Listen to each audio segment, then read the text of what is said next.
And let me show you what is the progress report is.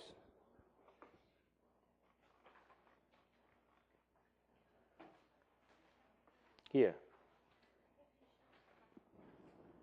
The basic idea is do your market analysis for period 1 and 3. So basically understand what happened to the market. The situation analysis, you already made a decision for period 4. And what is in the future for your next 2 or 3 games. All right? And what did you learn in the last 4 games? Basically, that's it. And then there's an official site for each trade that we did not play. And they have even more detail. There's even more detail of the plan, so you can follow that. And all the business plan, I don't think there's any format. I think the idea is just to tell you how you're going to learn. You know, what did you learn overall? Anyway, so let me show you what each trade is. They only play 6 rounds. And basically, each trade every year, there are about 26,000 teams participate. And they choose the final 1,000. But NCT always there. Every year, we always have about 5 or 6 teams there. And after you're going to receive a message like that. So they will ask you to write your business plan. And that's very important because most of our students fail in this one. We make a lot of money. We know how to play the game. But most of our students fail in that, in writing a business plan. All right? Anyway, so if you want to play the East trade next year when they really want to have a competition, that part is very important. And there's no so-called format. I can tell that there's no so-called format for the business plan. Now, the question is, how can you write a very simple concept, try to summarize a very complicated situation? I think that's the most challenging part. And our students, I look at it every year. Every time when they play that, I was always in USA because that was during the winter break. I was always in USA, so I cannot sit down with them to write down the business plan. But let me just tell you what the basic idea. The idea is try to convince and then present your thinking, in fact, in the whole plan. I think the secret is that you should write using those marketing terms. Don't just write whatever your marketing terms, such as positioning, strategy, SWOT analysis, something like that. All right, you should write this. Don't just write whatever. Right? No, it's not a storytelling. So each section there's a keywords. All right, so that's the way of that. And you can start from problem and issue. For instance, what happened to us now? This is period 4. We are moving to a period 5. And we have low market share, low profit, high market share, whatever that. So start from that, and then start to elaborate. That's the way I approach that. So start from what happened to you, and what happened in the past, and then tell them a little bit what's inside there. In other words, so what's your observation for the last 4 periods? The so-called 1E, 3Cs, even 4Ps. You don't have to write everything down, all right? So something like that. And then what's your future plan? What's your forecasting? So that's it. You don't have to really follow the format, but what I try to say here is here. You can see that. So they say that your company's performance for the first 5 rounds, all right? Forecast, what are you going to do? And next 3-period strategy. You want to hand over your company to the next one. You're the CEO. You want to step down, hand over to the new CEO. What should you suggest? And then again, your company vision, the strategy insert in the global economic crisis. Interesting. This is a new question last year. So they want you to know what happened to the global economic crisis. And this particular company, where they expect that. And as you know that, the recession, some companies still booming. They still make money. Some companies have trouble. So you have to try to convince them that what really happened in the sections and what you can do. So these are very practical kind of questions. Anyway, just you don't have to follow all that, all right? You just try to do the first 3 questions will be enough, and then conclusion. Yeah, I mean in your report you can skip question number 4. All right. So let me tell you again. So this will be. That's it. That's where it is. And to the end of that, I will ask you to something that you can see here. That's my version of the questions. You can try to think about that and write down a business plan. Each team just write one. All right. Each team just write one report. At most 5 pages. At most, not at least. At most 5 pages. Should be enough for you to write down your thinking. So this is more. I think that's kind of mid report here. So we're due on 12/14, and again, submit all your report to the TA, just like the game. Just submit your report to the TA. So the same GMBA, whatever number 16, and attach the plan and send it to her. I think that's it. All right, I will read that. All right, I'll try to read that, and then we continue for the rest of 4 games. Anyway, so due on 17th.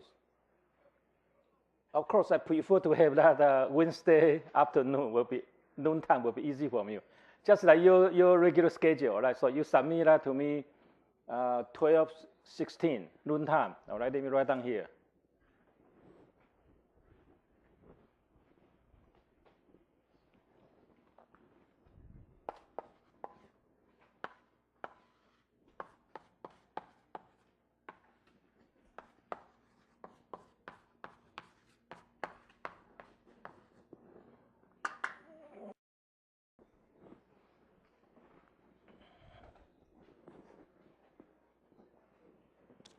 Okay, let's look at your game.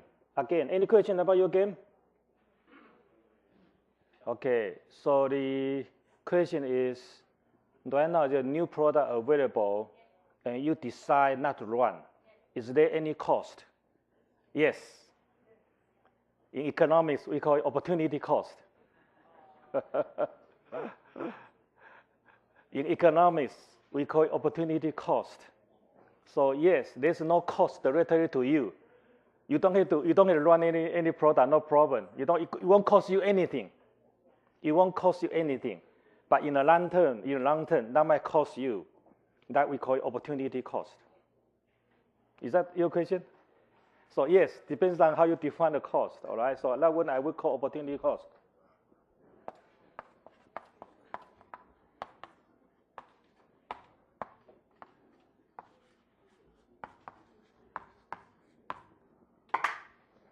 And this is serious to a lot of people, all right? Opportunity cost can be either you did not launch the problem, you did not launch a product, the market is here, you are not ready, or whatever that. That's a general term of opportunity cost. Or you pick up the wrong product, kill the wrong product. That always opportunity cost. And yes, that still has a cost. Whatever your decision, there's a cost behind that. We call it opportunity cost. And your game, yes, that can be not directly to your accounting report, but maybe a bigger picture in the future. Is that okay? Other questions?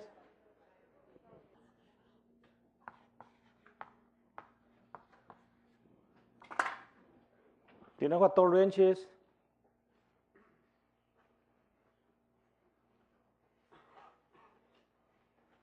Man, what's door range?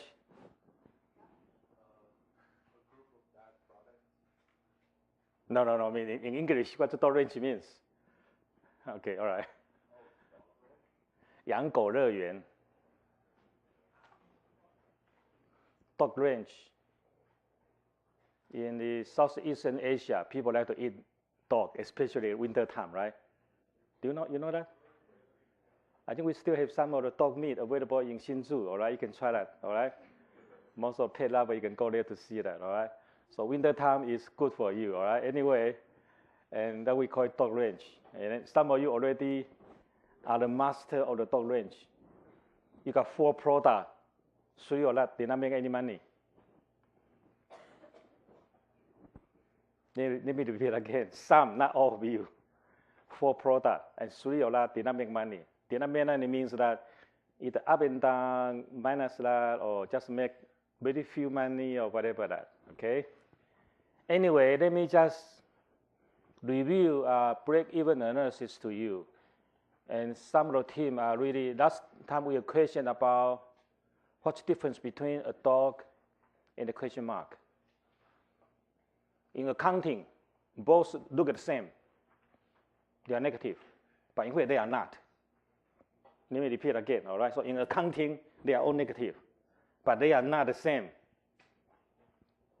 So let me just tell you what I break even very quick. We already have that already, all right? Let me just show you the example.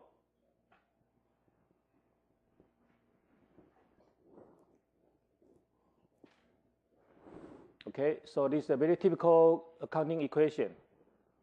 Price, quantity, these are called break-even quantity. Fixed cost, unit variable cost, and then by quantity again. And move around, all right? So I think it should be easy, all right? Move around. So move this one there, no, move this one and divide it by that. We already go through that already. And in fact, FC only manufacturing cost. You have another cost called marketing expenditure cost. If you read carefully of your report, they got a lot, they got huge there. There's a so-called administration cost, inventory cost, a whole bunch of costs there, all right? So keep in mind that. There's another one is, and these are break-even, okay? Now, in the real life, you want to make money. You want to make money, so you have to add another one is profit. You add another one is profit. So it's not simply just fixed cost. You have another expenditure, another profit. So these are the 2 of your quantitative decision. All right. So yes, you want to make money is a huge. And as I say that, all right, some of that in this profit, some are high, some are low. And for the dog, or for problem child, or we call it question mark, this is negative. Now, you look at all this carefully. Where's that negative coming from?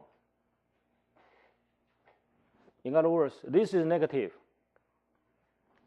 So what are the causes of the negative? Let me rephrase my question again, all right? Accounting, when we think about it, we do get profit as a result. But in fact, yeah, we look at profit or look at the production level as a result. But you try to look at this question back. This is negative. So in other words, 1, 2, 3, 4, 5. Among these 5 items, which one is too many or too few? That's my question. So you think backward rather than forward. If this is negative, price is what? Maybe what? Too low or too high? You know what I mean here? You think backward. So this is negative, yes, this may be too low.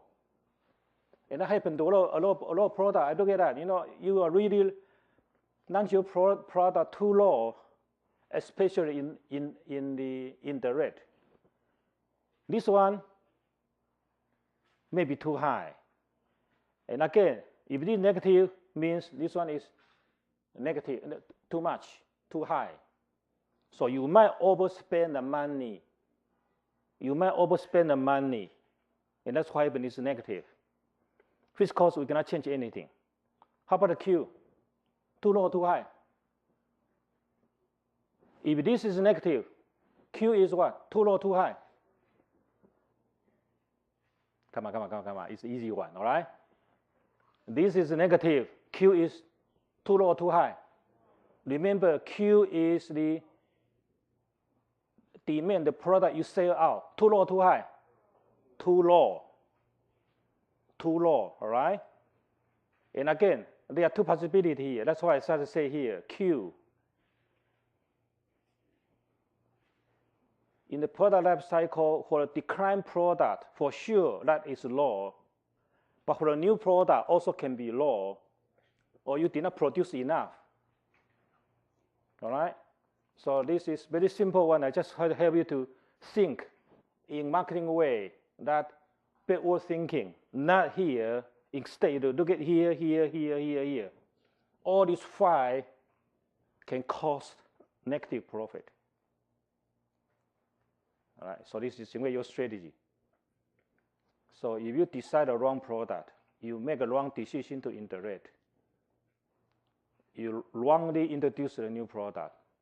Everything can be wrong in each one of that. And then, yes, that can be negative. So you have to tear that back to see, oh, okay, now I know what's going on now. All right? So don't use in accounting thinking. I said again and again, don't use accounting thinking. You think backward. What will happen to the market? Okay? Again, I give you an example from your menu, page 44. I'm using G80 as an example. And this information available in your new product decision. So you got $96, fixed cost is $1,200K. And then price, I just estimate. For instance, if I know that at that time it's about 2.3. So I estimate that my price is somewhere like, like this, all right? That's my estimate price. Then my marketing expenditure, we know that it's a fixed cost. If a new product coming out, $600K. Plus, suppose I have $5,000 budget. Suppose I have $5,000K budget. I will allocate 30% to that. That's my cost. So I got two parts of cost. One is administration cost. Another one is my marketing expenses. Of course, this 30% can be divided into further, but I will not make it that too complicated. All right? So this is ME. So you put everything back there. You get 12 plus this, and you got 38K. This is your break-even one. So you have to manufacture at least 38K in order to be break-even. Now, the problem is your demand is start to decline. Less than 38, you got trouble. And so on. So this is the very simple, incredibly simple logic. And now, if you want to make money, suppose I want this one to make money, you had add another 11K there. So that you have to produce at least 50K. Okay? So this is the way of that. And I see that some of the students really did not. So let me see. Among all these 36 teams, some people already, these are water, all right? The water already come here, all right? You know what I'm saying, all right? It's try to struggling and swimming, all right? Some already over that, all right? So your knees already down, then you're even worse, okay? Questions? Other question about the game? If I can help you. Okay, what a strategy to protect your cash cow? Not easy. Not easy, all right? Since that's a cash cow, everybody watch carefully, always. You are making money, everybody will make money. And that's what the game is about. That's why I always say, there's no blue ocean, forget about it. There's no blue ocean, not exist. Maybe one stage, two stage, but not anymore, all right? So, and again, you look carefully how strong your competitor is. That's a strategy. First one, look at when they enter that, how strong how strong. You can look at their asset, look at their R&D, look at their new product. Look at that first. That's first step. Second one, look at what they do. Are they doing what? Are they doing cut price, increase new product or whatever? Look at what did they do. So that's the second one. And if you're cutting price, and then you have to try to avoid that. If a new product not to damage yet, then you try to do that. And again, look at what the market response. And very interesting, suppose he entered this market and attract other customers, then you are fine. Now, if your segment is shrinking, then you're going to have a trouble. If your segment, the new one come in, your segment overall decline, then yes, you might have trouble. You have to find another move, another one to another new segment. So that overall, that's my logic way of analyzing that. And then, of course,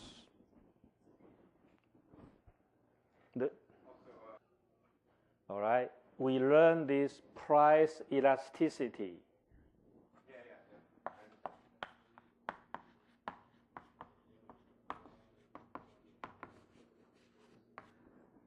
All right? If you understand the equation, change this one.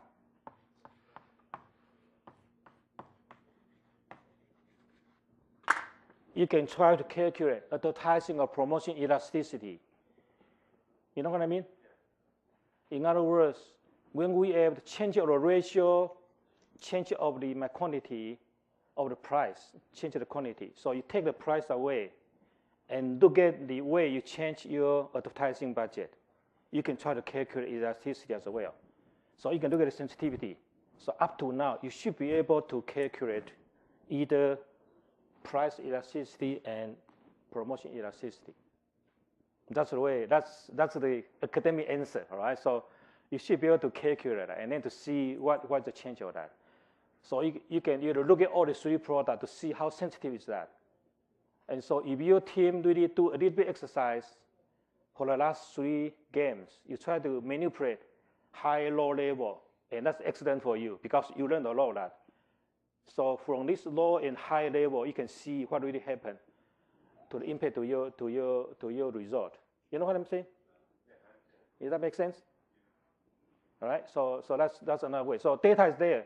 You don't have a huge data mine right now. You know, you have 3 periods of games, so they should accumulate enough information. And I think in the game they can do a little bit exercise, but they are not do that much equation. You can do look at this slope and all that. All right. So this is the way to look at the, and that's the real life. That's the real life one. You know, how to respond over to the market. You can't become a niche because there's no differentiation. They do. The Z shortage already differentiate. So the value, the positioning of the value you provide. So like a higher shortage, same price, then yes, that do provide something there. But that's not guarantee. You still need something else. Right. So in this game, it's very limited because this game is very limited. You cannot do too much differentiation. But the real life is still the same. I said that AMD tried to have a new product, but still charge same price. Or the Viagra, whatever that, you know, they charge, they're 6 powerful, but charge a little bit of that. And that's exactly true in real life. So a very powerful leader, you really cannot do too much. So what you can do is a better product, same price, a better service. I think that's it. I don't know what else can you do. And then see how market goes, and hopefully keep those people. So if not, then depends on the leader. He might smash you. If he wants, he can smash you easily. All right. But most of the time, sometimes I think the competitor won't smash you totally. They still need they will 假尾巴怎么讲啊？ Yes, exactly. They need to say that I'm doing a fair game. All right. See, this guy still squeeze you and say, see, I'm a fair player. But he squeezes you all the time. All right. And that's it. So he might leave you leave for any so they might have some kind of equivalent market share later. And like 10 or 5% of that. I don't know that. I really don't know what the other guy should do. Right? So it depends on industry. And yes, they might have that. And again, there's a decision here. Should I keep that or delete that? I think that's one critical decision. And I said that before. If your niche product has about 5% of market share, I think you should keep that. You should keep that. If you have 5% of market share, why? Because right now you only have 20%. If you take that 5 away, you only have 15 left. your grade will be down. That's it. Very practical reason. So you have 5%, 4%, well, you should keep that, all right?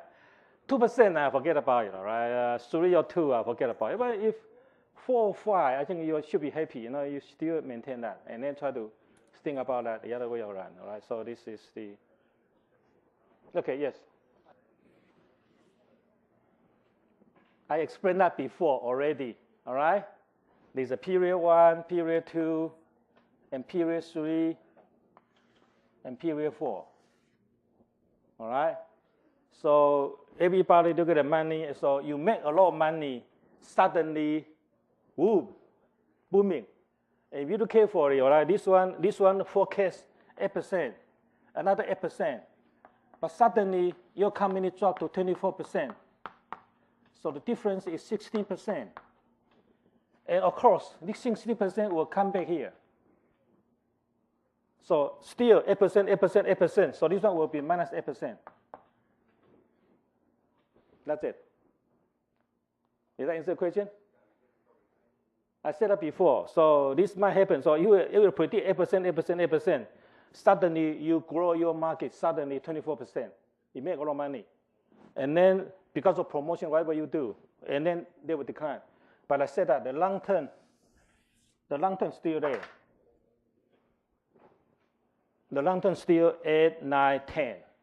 And because of all the action from competitor, everybody suddenly come to the market, and then out, and then out, and in, and out. So this is real life. Again, this is a real life situation, okay? The next 2 chapters is channel distribution and retailing. And I think you should be familiar with retailing, so I will focus on the channels. There's an old saying. There are 100 million people in China. Everyone buy $1 from me, then I'm a millionaire. True or not true?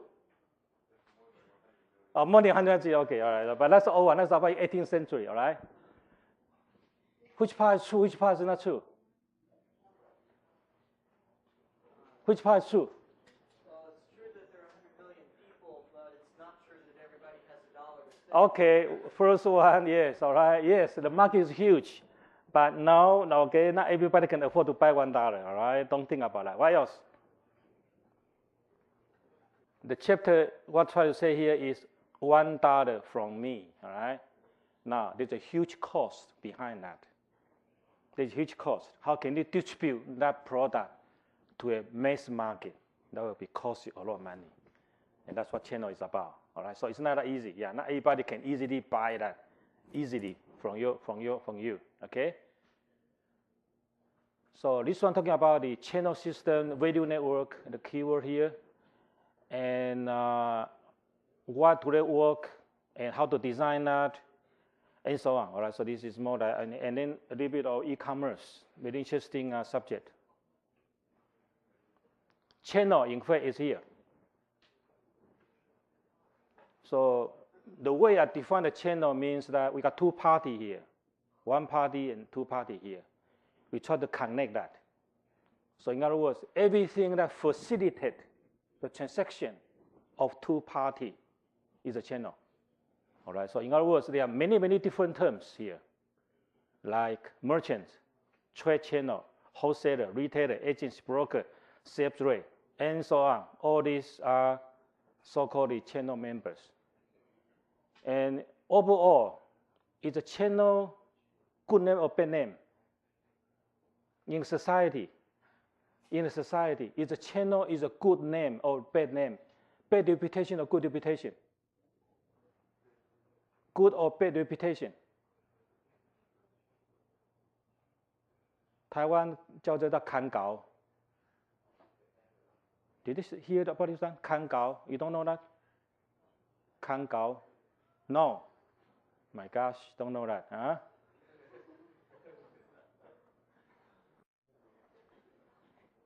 Sometimes people call it fat cat.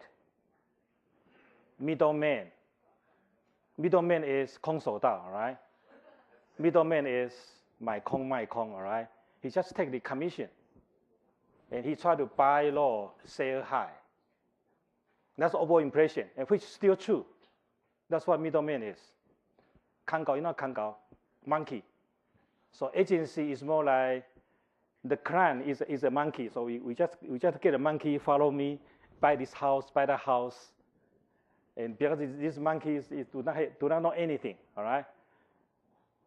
Real estate agency in general in Taiwanese, if you go back to ask your mother and father, all right, they will say Kangao, means that they are making money from very ignorant customer. All right, so they try to make money and they try to all that. So yes, for such a long time, people believe that, but I think brand may be changed. I don't know. Anyway, so this is so-called intermediate. Sometimes you call middleman. So there are many names for that. I think the whole easy definition is A and B here will make the exchange, make the transaction happen. I think that's it. That's my simple definition. And another one is make or buy decision. That's this whole issue is the guy get a Nobel Prize this year called Williamson, all right?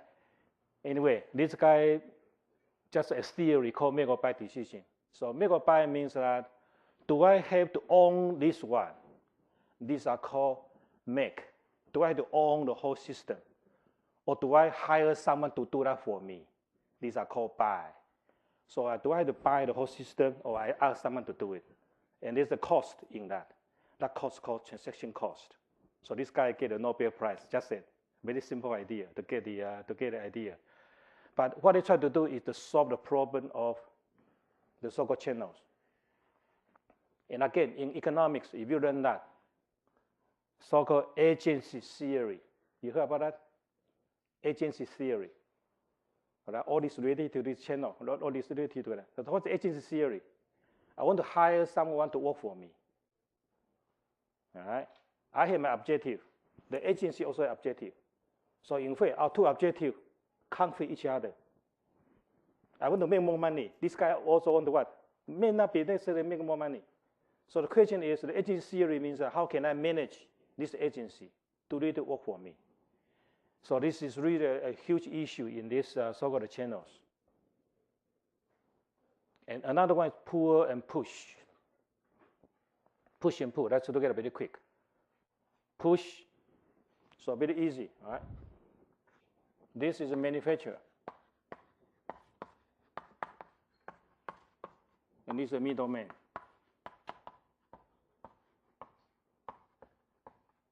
And this is your customer.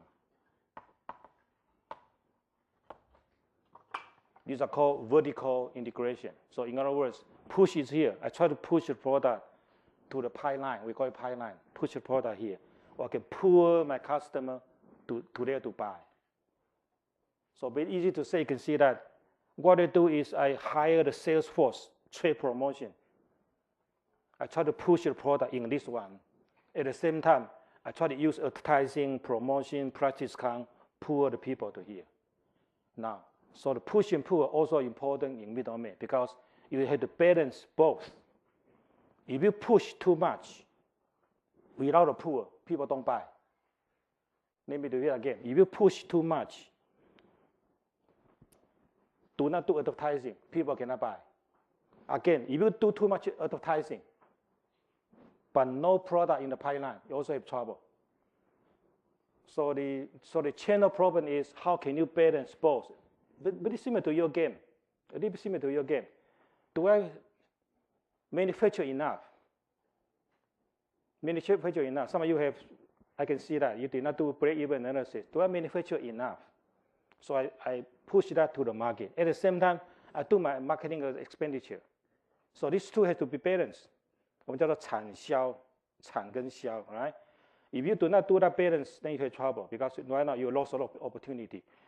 You pour too much, spend too much advertising on that. Customer go to the middleman there. They cannot get anything. Or you push too much, and then you did not do enough promotion. People don't buy, also have trouble.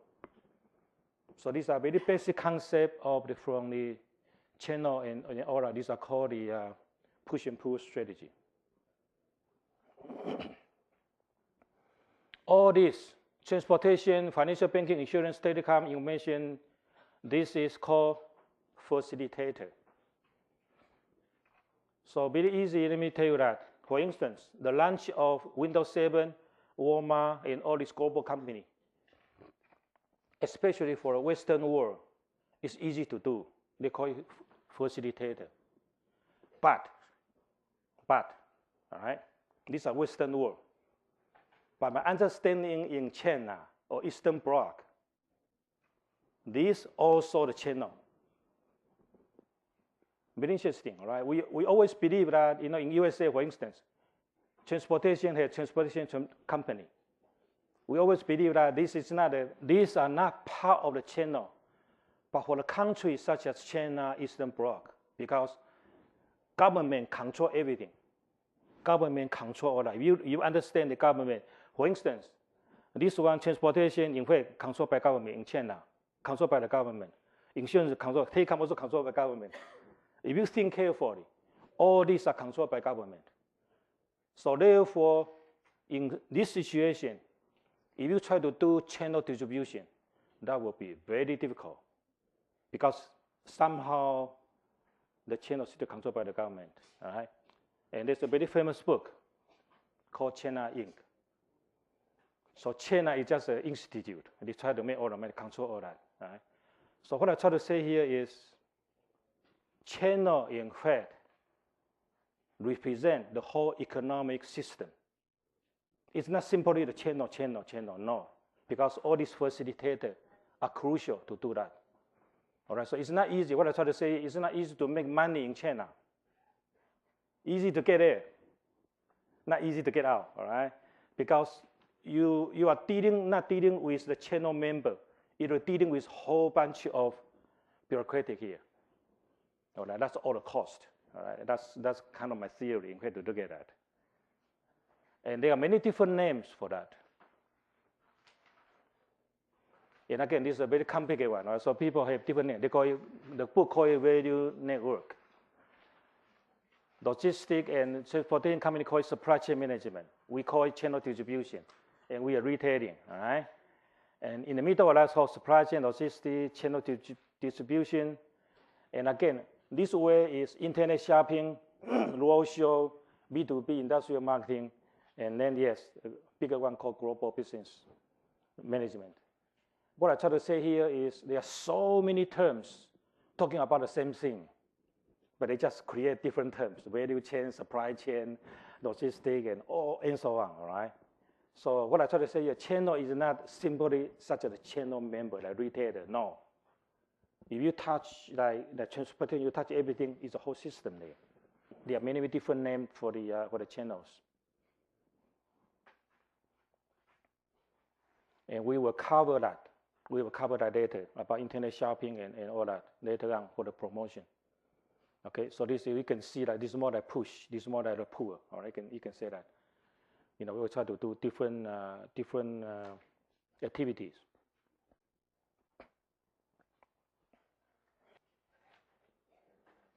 And right now, I think Taiwan facing a big problem. All right, to me that's also the same, because we try to create a new channel right now. That channel called Santong. Okay,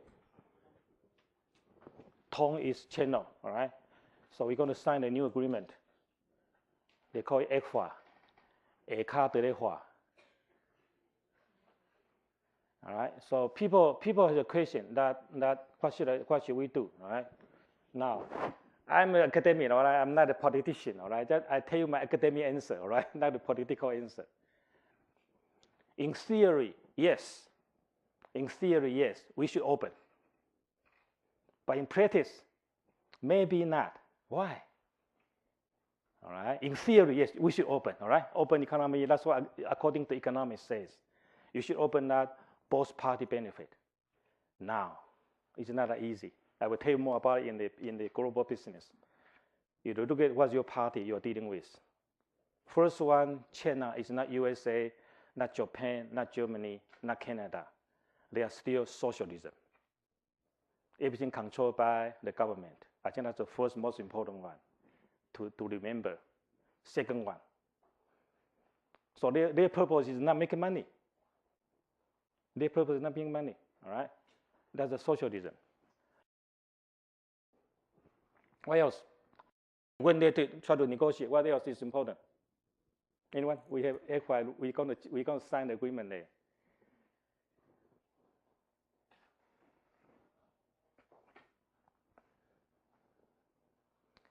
We're going to cover that in global business, but just let me review that very quick, all right?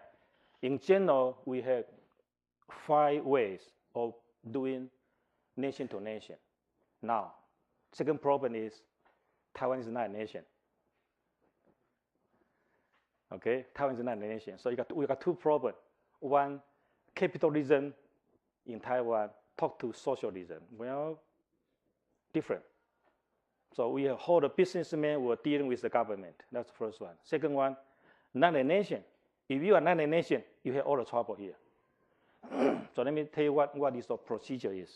First one, we call it free trade area. Most of you know the FTA. So USA have NAFTA. And we have INSEAD, all right? So all that, these are FTA. So agreement of FTA is what? What's the benefit of FTA? Tax, okay? Again, tax have another problem, all right? So if you import, export, your production is different. You have trouble. In other words, your agriculture economy versus high-tech economy. Imagine that USA try to sell airplane to Africa. That's a huge money. But what can Africa give? Nothing. Try to think about that. So for FTA, yes, these 2 countries should be somehow in the same. Customer union. What's the benefit of customer union? You don't need passport anymore. So free visa, all right? But what the free visa means? Means that Taiwan is a nation. That's another problem, all right? So Taiwan is not an independent nation, all right? We cannot sign that. Common market, economic union, political union, all right? So they got a whole bunch of examples. Sorry, the color is not right. NAFTA is 1. ASEAN +3. Sorry, it's not quite clear here. ASEAN +3. And Europe right now moved from common market to economic union because they're using the same monetary unit. So they push very fast, 3 and 4 together. And last one, in fact, United States. All the states still have independence somehow, but union together. They call it United States. State means a country in fact. That's called United States, all right? So the degree of that is from trading, financially, politically, all right? And I put this number here because this really represents Taiwan, green and blue. The green try to do this way, and that should be the one way to do it. So do this way. First one, you should be a nation. And then you can talk step by step. But if you say that we are one China, then nothing to talk. One China start from here. That's what blue is about. And that's all trouble of FCA. I can tell you that. I don't know how many people really, how many professors, whatever that, sign the agreement, really understand the China. And these are the conflict of that. And again, we're going to have a business negotiation. Very, very important. What's the secret of business negotiation? When you sign the contract like that, you need to have bargaining power. The most important one is the bargaining power. So yes, that's the way I look at that. You know, another way of channel, right? Another network. And people really struggling and afraid, and then they don't know what to expect. And because really, even me, I don't know what to expect. Because this is a very complicated, such a complicated issue right now. Yes, according to that, we still claim we are a nation. But China keeps saying that. And once they say so many times, people believe that's true. You know what I mean? They keep saying that you are one of us, you are one of us. Okay, it's keep brainwashing us. We say, oh yeah, we are part of the China, okay? But it's not true. So yes, as a nation, yes, we are our own president. So they don't recognize that. We are our own territory, trading territory. Very important, we are Xintai. We have this money. We have all this trading. We are everything there. Yes, so we are everything. We are a nation. And unfortunately, there's a gray area there, you know. Gray area means that, you know, the other party keeps saying that you are not a nation. So only understand the country is here. I think everything starts from here. Even you cannot sign an FTA. So that's the trouble of Taiwan. And once you don't have that, then you don't know what to do, because just like same as our game here, you don't know what to do. You don't know what's your objective. Do I put the money in economic development, or do I put the money to military? Do I put the money to education? They don't know what to do. Even education, they got some trouble. We have students, we got a lot of trouble here. No, we got trouble on top of the thinking here. They don't know what is that. So if you don't have objective, then I think everything will be touched down to that. So you're going to see a very busy week this weekend, all right? But I don't know what the hell, right? It's there. So we are always a political nation, unfortunately. The argument is always there. And the central issue is Taiwan is not an independent nation. That's the whole problem. But in fact it is. So that's the whole problem, right? So that answers the question. So we are in the gray area, right? It's a trouble that. Anyway, so these are so-called channel and all the network.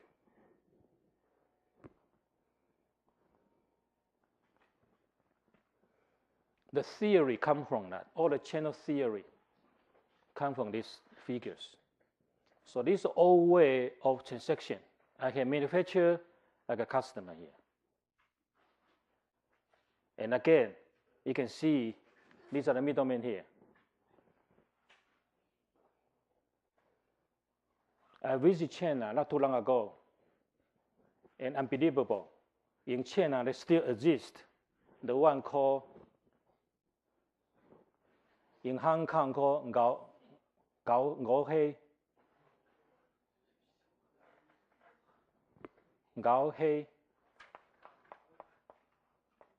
Typo Hei. So what's this? New Xu, what's that? This is market. So what's the market?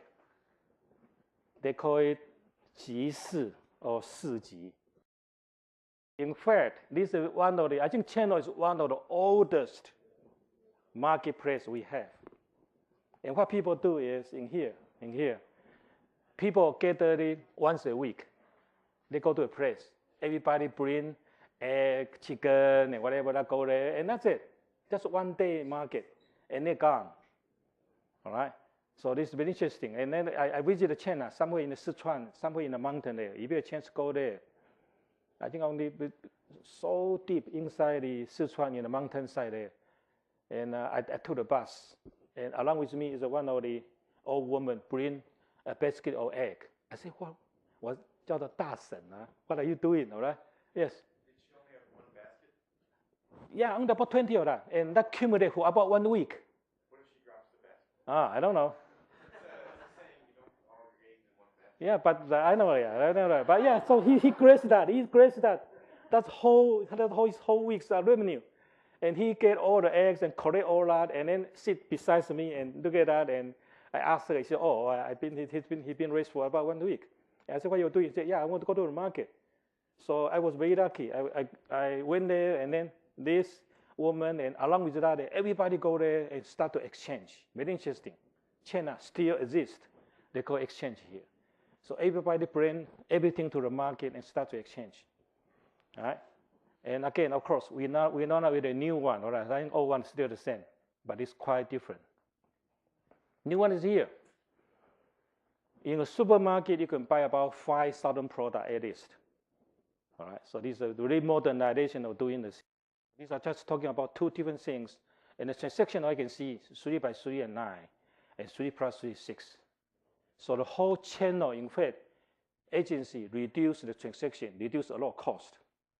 For us, you probably don't know that, all right? But in fact, how can I get a Coca-Cola? You don't have to go to USA, all right? That's the way of thinking. They reduce a whole bunch of cost and a very efficient way of doing that. But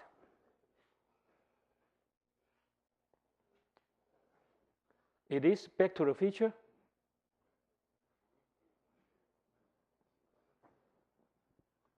You know what I'm saying here? We doing this, all this, go to the market, and suddenly there's another one-to-one dealing with each other and doing that. I call this back to the future. All right? So in other words, It's coming up. These are called e-marketplace. These are e-marketplace. And of course, this time is different. This time will be very different. Everything here is supported by computer, by advertising, by a whole bunch of stuff. All right? We're going to tell you more about that about internet shopping here. These are another new phenomena coming up. All right? I call it back to the future. So again, go back to transaction. All right? But the middle one there will be the internet. This one talking about marketing flow. You can call it marketing functions. All right? Physical flow, title flow, payment, information, promotion. So first one is physical flow. Product, the goods flow from supplier, go to all these middlemen, and then to the end of the customer. Title flow. Title here means that I am entitled. I have the right to that product. These are more the legal issue. I own the right of the product. These are called title flow. And you can see that in here, transportation coming. In here, bank, legal institute coming. Bank also coming here, payment flow, information flow, and then promotional flow. So all these 5 flows make this distribution, in fact, exist. So these are the best definition of the function of all that.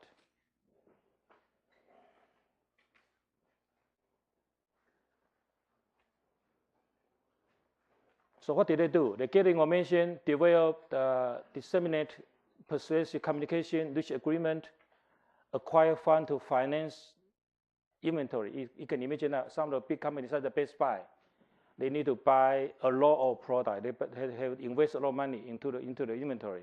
They take the risk sometimes. They provide storage, buyer's payment of their bills. They do that. They do all this one. I think that's how they make money. Oversee actual transfer or ownership. My question is, which of the channel function will be disappear or replaced by the internet? If yes, then what function? These are the truly argument about when I was in China, we tried to do the EMBA training. And I said that we have the company from the electronic company or the distributor. And they are really worried because they said that at that time there are e-commerce coming up and all that. And they are the channel members. And they said, now, this wave is coming. Which function that will replace us? Therefore, the channel member will disappear. So that I give you the question, all right? So again, we have so many different functions. Which one will be disappear or replaced by the internet? And this is very important thinking, all right? This is important in the 2 sense. First one, the traditional way of channel, whether it exists or not. Second one, how powerful is internet? How powerful is e-commerce? How powerful is internet shopping? And everything had to go back to the functions that internet play. So tell me which one can be replaced or disappear. What I try to say here is compared to the PayPal system versus the real transaction, that only a very small percentage. So it says no, it cannot. What else? Gather information, all right? Are you sure all the information on the internet are valuable or they are garbage? Let me repeat my question again. Are you really sure that all the information you have on the net are valuable? We still rely on a whole bunch of personal communication, personal secret, personal exchange information that won't exist in the internet. So answer is no. You know what I mean here? Well, my question is whether the internet, Google really give you everything, all right? No, probably not. They can give you information, but they cannot give you knowledge. They cannot help you make decisions. Even right now, still people buy stocks. They're still depending on a secret inside trading information. No. What else? Reach agreement on price and term. So, what? How do that in internet? All right. For the consumer part, that may be true. Imagine that I'm the manufacturer. I have signed an agreement by a supplier.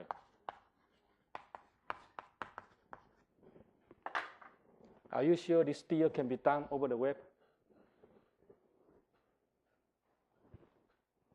You know my question here? Are you sure those big deals can be done over the web? This big deal, this kind of agreement, can be done over the web?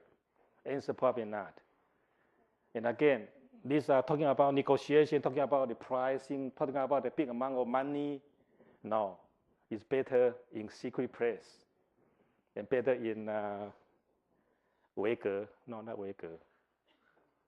Wrong place. Okay. All right. Anyway, so maybe you have another signed agreement in some other place. No, it's not. It's not. What else? The answer is no. None of that can be replaced by the web. And this tells you a very important part that the old way of doing business will still exist and persist. The old way of doing business, handshake, secret information, secret deals, whatever that will be still exist. Internet may be a supplement. All right, so this was another new argument, how big, how powerful e-commerce will be. But even the e-commerce, still a lot of deals still done, in fact, by personal one. All right? So yes, very important. I just would like to refresh you that the channel member can get a huge amount of information more than the web. They can do persuade communication, something here.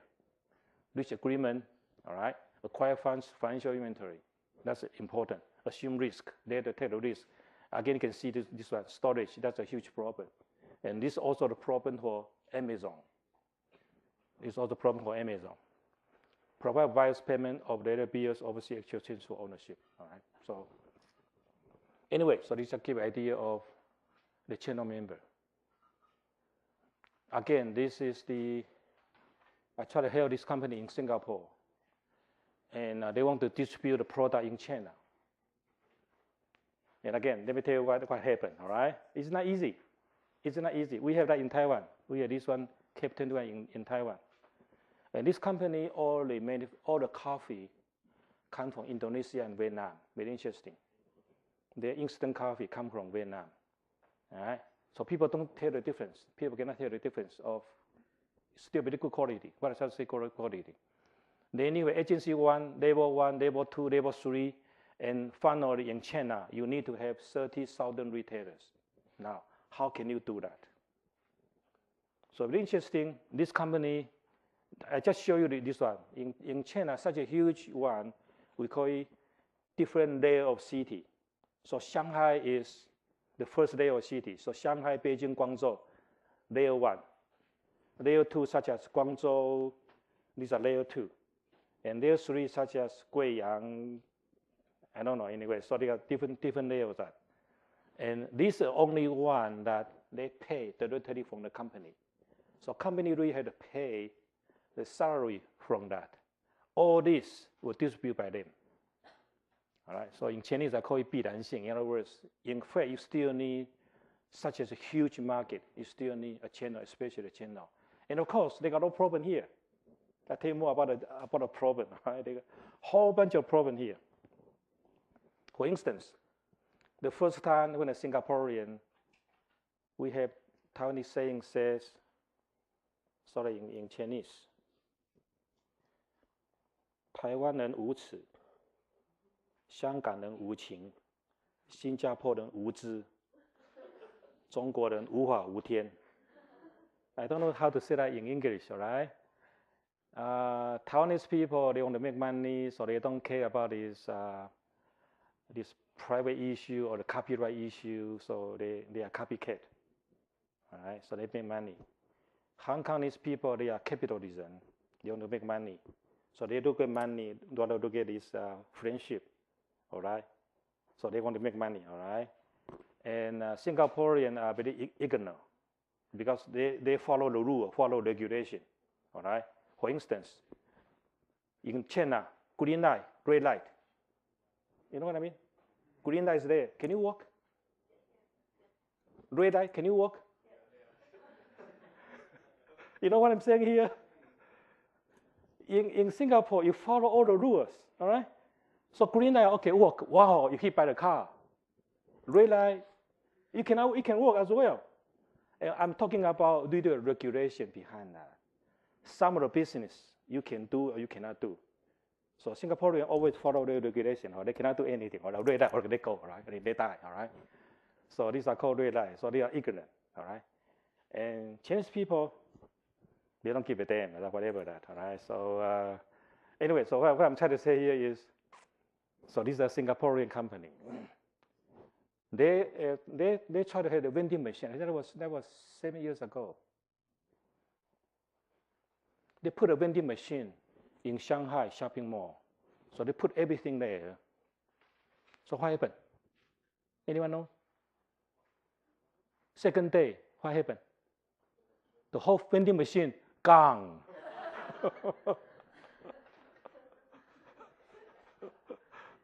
They press about 20 of that. And they said, oh, wow, there's a huge traffic flow. Let's put a vending machine here. All right? And they put it there. All right? And all gone. And they said, wow, what happened? All right? And not even that, not even vending machine gone. If you go to a retailer, you open a store, you sign an agreement to the retailer there. All right? And they say, okay, all right, let's do it. Second day, you go there to collect the money. The whole store disappear. All right, these are all the trouble we have in Kuwait when I talk to the agency here about this, about the China market. It's not easy. You can see that, but no, not that easy to make money. There's a whole bunch of risk involved behind that. Anyway, so these are set up these are real number, all right? Set up this agency here and then try to go to the distribution for all that. So consumer in industrial marketing channel, I think I just skip that, all right? So anyway, you can see that a whole bunch of different channels. So the consumer, the so-called jobbers, all right? I think this one in USA, all right, the jobbers, and they can piggyback and all the different names. And the industry, like different channels. And these are very simple, in fact. These are very simple. They are too simple. USA have 1, 2, 3. USA have 3 layers. You know how many layers in Japan or in Korea? Anyone from Japan? Yeah, 7. 7 layers. And you can imagine very complicated. All right, so the trading agency, all right, and then broker, and the inventory, and all that stuff, right? So take for a while. That's why cost is high. All right. So anyway, so these are from USA. These are really naive thinking of 3 layers. No, it's not. If you go to the Asian, such as a complicated market such as Japan, a huge layer of that, and so many people in the channels.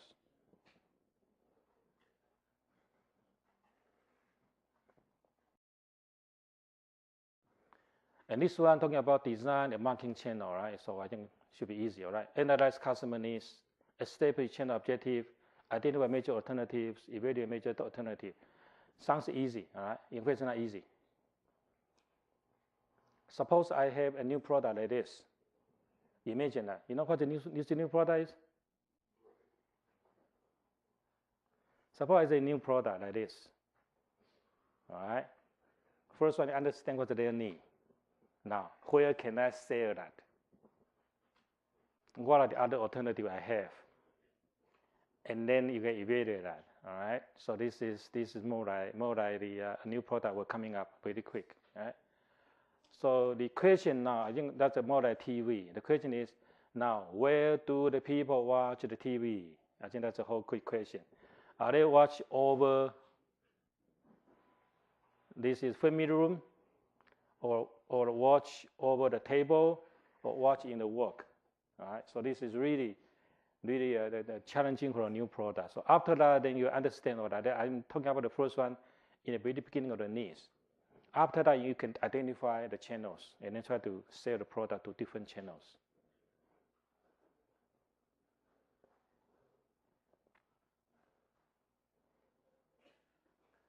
channel service output. We have lot size, waiting time, spatial convenience, product variety, and service backup. Anyway, so this is, I hate this chapter, all right? A lot of logistics, all right?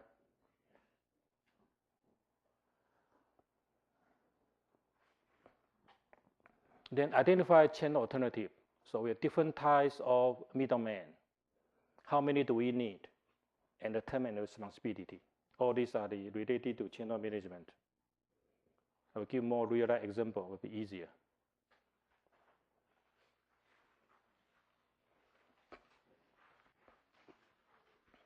This one go back to our chapter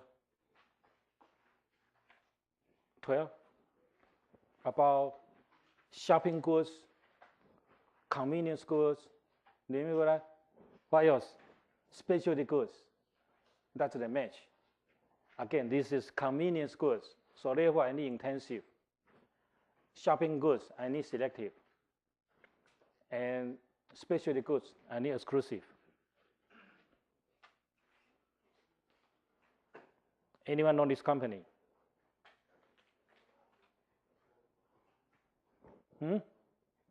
Anyone knows? Abercrombie?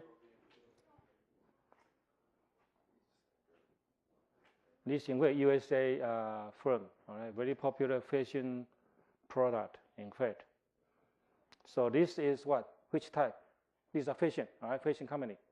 You go to the website to check it out. You can see the Abercrombie, all right? You can see this one, and then the fish. Very popular in Italy, Paris, and all the fashion one, and come from USA. Amazing advertising. You have a chance to look at this retailer. So this one is, in fact, exclusive. Only one city has one store open. These are exclusive and obviously very expensive. Okay. This one talking about different, they call it value added cost of different channels. And again, this one is slightly related to our game. Internet is the cheapest one, $10, followed by telecom, followed by distributor. And again, personal settings most expensive. All right, so this is talking about different costs for the different channel members. And this also related to your game somehow, I guess. Selling costs versus level of sales. And the question, you have to find equilibrium behind that. This one, you will go back to push and pull concept. How to balance your sales force. And so there are two different ones. These are direct, indirect. So I'm using my own company sales force, or I buy from someone else. These are manufacturing means I buy the agency from that. And how can I balance that? Which is not easy to do, in fact. And most of you have a problem struggling, all right, of direct and indirect.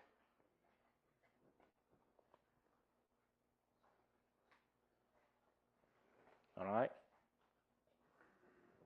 I think you have to work for the channel to understand the complexity of that. Anyway, just read that. All right. So how to motivate channel? That's the most difficult one. All right. Select the right member, more than marriage, training them, motivate them. That's a difficult part. Evaluate that and modify that. So like I said, that this is an agency problem. All right. The way is how can I motivate them to work for you? I think that's the challenging problem. And they call this one 6 C's principle. The cost, the capital they have, you can control that, the coverage they have, the character they have, and continuity. For instance, how do Coca-Cola decide the channel when they first time go to China? That's a very interesting decision. How do they pick up their major distributor? Coca-Cola choose two big companies to work for them.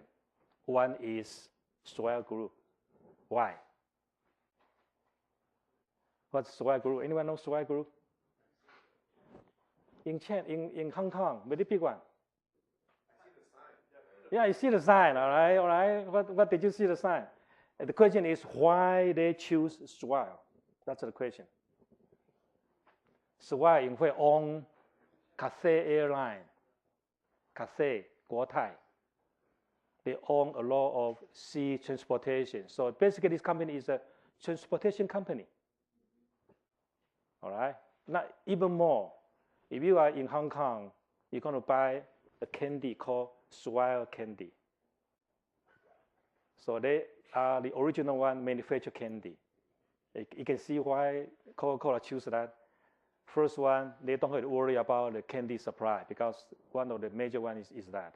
Second one, they want to need a company have the transportation. So two very important ingredients. One is they provide the material, which is sugar. Second one, they provide the transportation. So in fact, this one dominate the whole distributor dominate the whole southern China, Yangtze River south. Now, how about the other company? Interesting one. Do you know that? No, you don't know that too, all right? It's called Jiali, all right? I don't know how to say it in Malaysia. Only if you come from Malaysia, then you know this company. Long story anyway. This one, in fact, is an enemy of Li Ka-shing. And again, you don't know what Li Ka-shing is, okay? Li Jiacheng, all right? And this guy also a tycoon. This guy owned transportation. And this one used to be called唐瓔, all right? So you can understand why.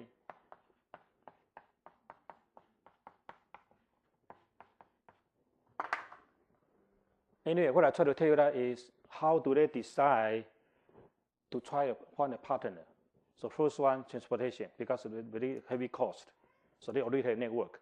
So easily, when they pick out the right people, easily Coca-Cola will distribute completely to the market immediately.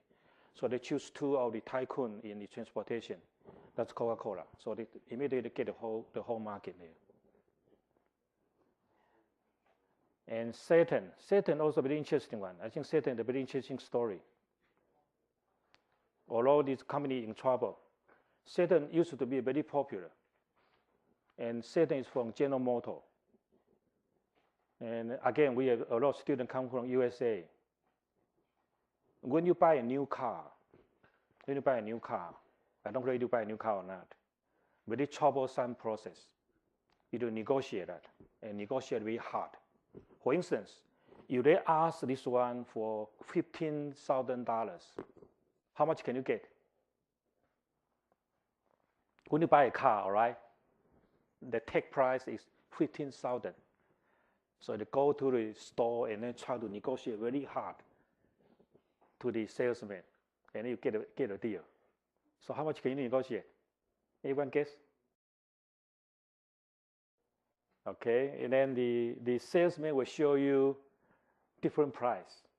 All right, this one manufacturer on this, and wait for a minute. I talk to my manager and come back. He drink the coffee and come back and say, my manager said no, and keep coming back and forth. All right, but that's another story. All right, if you are female, even worse. If you are female, you cannot negotiate. You don't know what the car is. What the female decide is color. That's it. Nothing else. And keep the tire, and that's it. They don't know how to negotiate, all right? Now, and this suddenly Satan came in. So Satan bring in a completely new business model. So what's the new business model? Anyone knows? One price. 一口价, one price.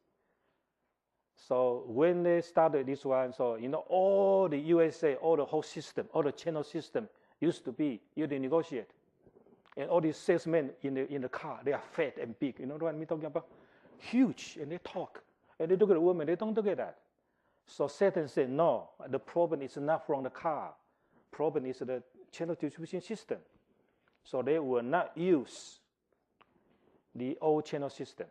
They established their own system. Only about 50, I think about 50 or 60 stores in the whole USA. And suddenly, everybody buy the car. So everybody give out all the car, and when we negotiate, we feel bad. We don't know how much I get a deal. They are cheated or not. So they say, okay, one price. So immediately Satan, a lot of female customers welcome. They go there and they know the price is guaranteed. They don't even negotiate, and they get that. So these are the little story from the Satan. When it was very successful. I think 15 years ago, they started the whole system. We're talking about how to do the channel, how to change that, but it's not easy. It's not easy to change the system because take a lot of money and then a lot of guts to do that. Motivate. We had coercive, reward, legitimate, expert, reference. Codec, for instance. Let me tell you my true story. This is my customer used to be. Of course, people don't buy anymore, right? Do you buy codec film? Not anymore, huh? All right, anyway, codec. So in the old days, when I did this with my customer, in the old days, we have film process. So you bring your film and today to process, all right? So they got a store, we call it lab, and they call it codec lab, and they can bring your film there and they process for you. Which is good, right? But remember that they got a lot of competitor at that time. Codec, what else? What's the major competitor? No, probably another one. Fuji, Aqua, Aikerhua. You remember that? No, you're too young, all right? So there are so many brands, all right? In China, they call it Eagle, Pai. They got a lot of that. Now, the story is this. Codec, we send the salespeople to Shanghai branch. We help them to establish the film process store. So we put all the money. So one store costs about 20,000 renminbi, quite a lot of money. It's interesting. You know what did they do in China? The store, the front door is codec film. All right? What happened in China? They process competitors' film at night. They process competitor film at night. In other words, we provide them all this material. They process all that. And you know that. When you process the film is powdered silver. The whole codec. The chemical behind that is silver. So if you process too much film, in the very beginning, the liquid is transparent. You can see just like water. If you start to process about 20 films, look very dark and getting very dark. All right, so you won't get a very sharp one. So the better one is you get the first film to process. What happened in China is we always say we don't know why people complain, say codec film is not clear. And turned out to be this store process competitors' film at night and process codec film in the daytime. You know what I'm saying? No? And terrible, right? So they do that every day and all that. So these are the dealers, these are dealers. So the question here is, which one work best in China? That's a question. So cohesive means that if you don't do it, cancel the contract. Reward means that, all right, you process 20 films for us, you get a reward. Legitimate means that some kind of legal issue and all that. Expert means I'm an expert, all right? I help you to do it, so you follow my order. Reference here, all right, it's difficult to do, all right? It's more like benchmarking. Now, which one will work in China? You think, huh? Which one? First one. If you don't like me, fine. I will find Fuji. Let me repeat again. You call and say, oh, you follow me, I kill you. I say, fine, go away. I find Fuji. So many people need me. I don't care. What else? I'm talking about how to manage the channel, all right? It's not easy to do that, all right? You know what I'm saying here? It's booming, all right? They don't care. What else can you do? Reward. They say, we are already too busy, all right? I don't need that. The market is booming, all right? They open a store there, hundreds. So in Taiwan, we only process 20 films per day. In there, process 100 films per day. They're about 5 times of the process. The same as you go to hospital. In Taiwan, hospital, you know hospital? You go to hospital, Taiwan, about 30 at most. In China, one doctor to see 100 patients per day. So they come in and then bang, bang, bang, and out, and out, so fast. So yes, they don't need your commission, all right? Reward won't work, all right? What else?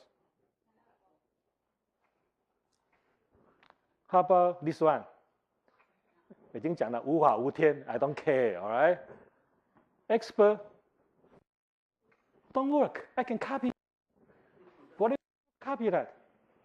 Interesting, all right? This is the training when we do that in the Singapore to teach EMBA and ask them that which one will work best. They think, there's a professor, none will work. All right? So what can you do? I'm talking about trying to tell you that what is the real life situation in China. All the textbook says won't work. All right? So you might have a different way to deal with China. All right? Anyway. All right, student ask question about the Markovs. That you have a very strong competitor and in the high shortage segment, meaning that the competitor very strong and the new competitor come in also suddenly get a huge market share. And I don't know what's your market, or that's why I believe you have like 72, 76, and 80, something like that. I don't know. So the shortage there is, in his situation, is the shortage relative compared to other two competitors is lower. All right? And the question is, what happened? All right? So if you think this way, so there are possible ways. All right? So we spend all the money in marketing, we spend all the money to sales support, and still don't work. And I think the problem is maybe because of your product.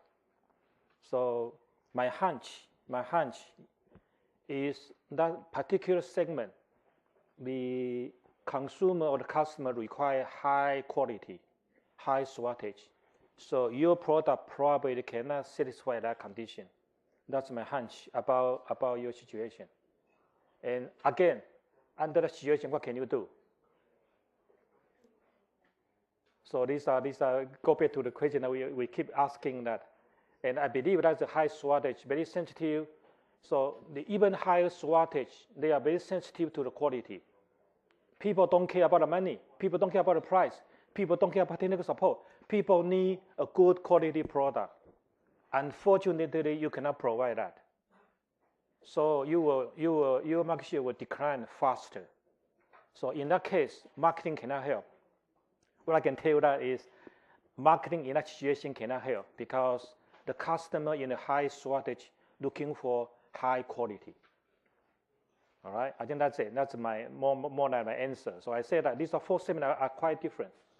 So that, I think that particular one is the one. And of course, the question is, now do I bring a new one? All right, but be very careful. That might be too late for you to bring in the new product because you have to wait for another. What I heard is you have to wait for another 2 periods. And this also sending you a very strong signal, meaning that your company are not good at high shortage product. I hope I say clearly about my answer already, okay? In other words, your company is not good at high shortage product. So you might have to channel your resources to other segments. That's my suggestion. This is the way I read that, all right? 我们叫做科学算命, okay? Again, you need a little bit gamble. You need a little bit gamble, but I think that's the reality of that is, seems to me that's very high sensitive, especially, so people are looking for technology and quality. People don't care about that. So marketing cannot help. That's a pure B2B industry. That's a really, really pure B2B industry. B2B market, not B2C. Especially for high-end product, you can see that. All right. So that's my answer. So you have to treat that as a high-end product in order to do your decision. Okay. Okay, let's move on. VMS. They call it vertical marketing system. And the idea is, I just mentioned about that, make or buy. And this is the buy decision. In other words, there are so many conflicts, such as I mentioned about in China and all that. So the best way, in fact, is you buy or you own the channels. You try to integrate all that. I think that's how. So there are so many different ways people doing that, such as this so-called channel captain, and then administrative one. All right. So let me tell you the story. These are quite different. Channel captain, the concept is, okay, I already erased that. We have manufacturer, middleman, and customer. The question is, who has the most power? We say consumer is a king. Is that really true? Or the middleman is a king? Or the manufacturer is a king? So who has the most power in terms of the whole system? So the channel captain here concept is, in general, company are the channel captain of the whole system. And obviously they are very well-known product. All right, so these are called channel concept.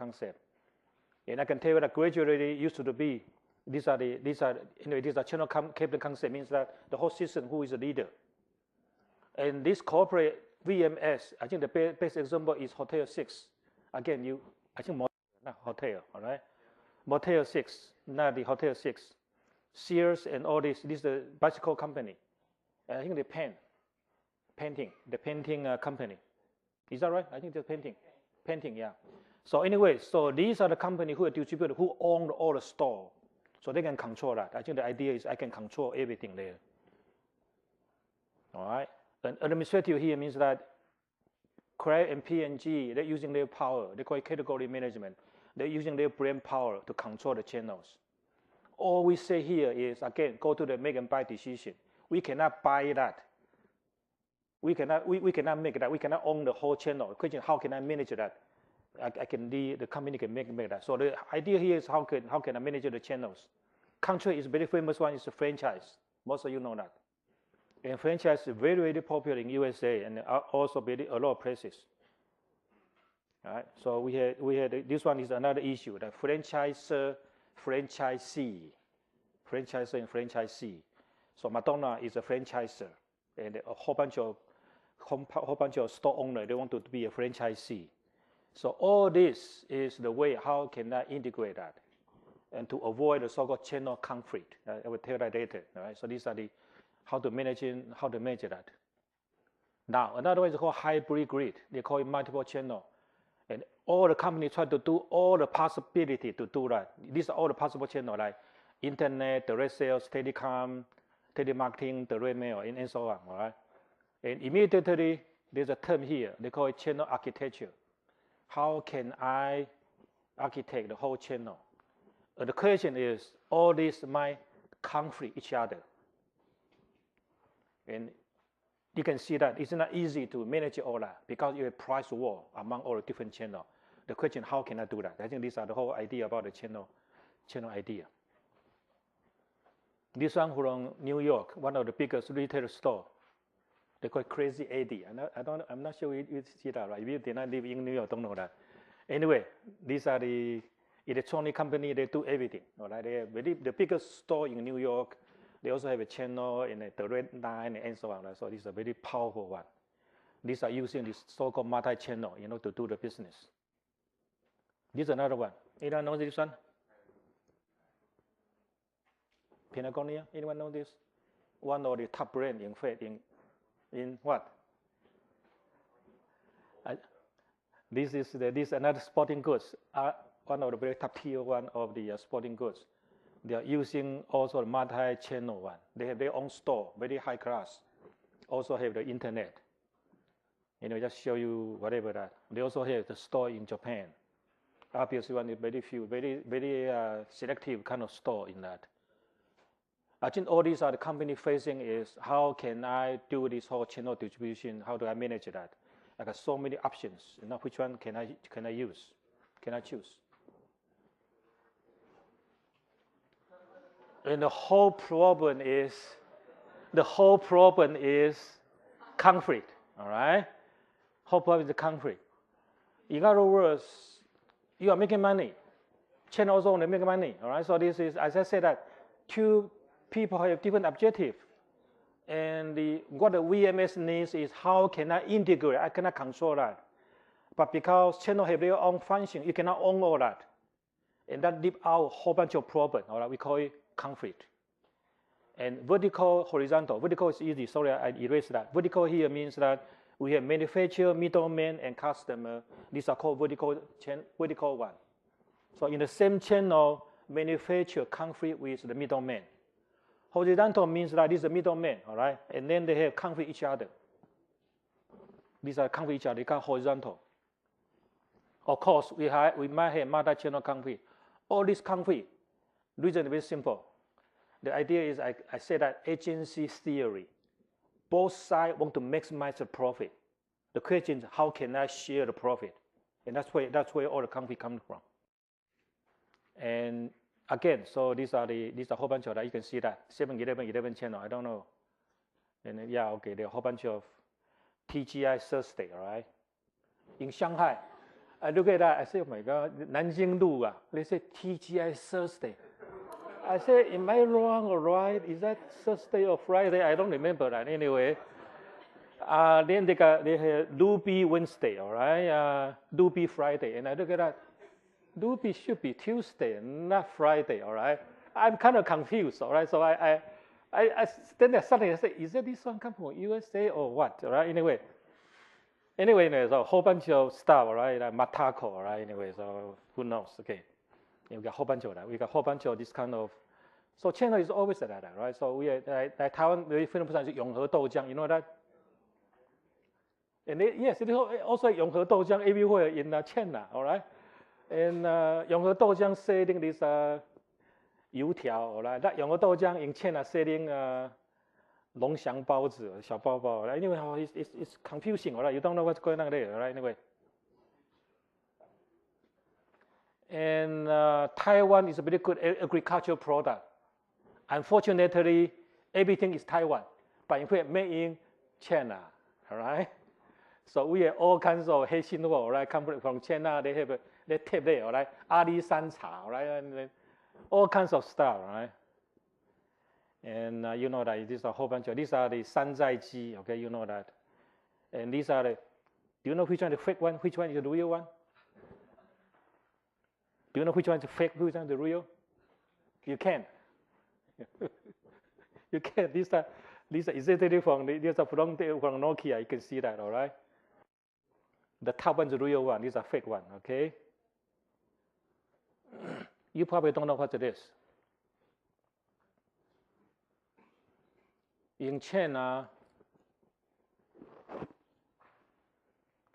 USA government really worry about semiconductor. Taiwan is safe in the sense that USA government will protect Taiwan semiconductor industry. And you know that they got so many recycled chips. You know recycled chips, right? So if you damage recycled chips, the question how to recycle that? In China, unbelievable. They do it in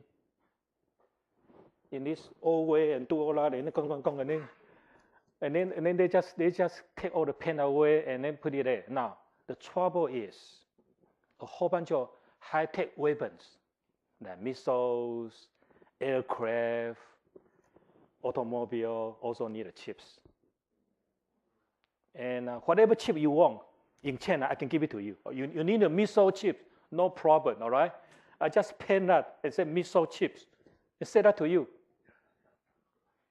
All right, and this is really a serious problem, all right? And the USA start to worry that, you know, because tiny one component of the chips is a fake.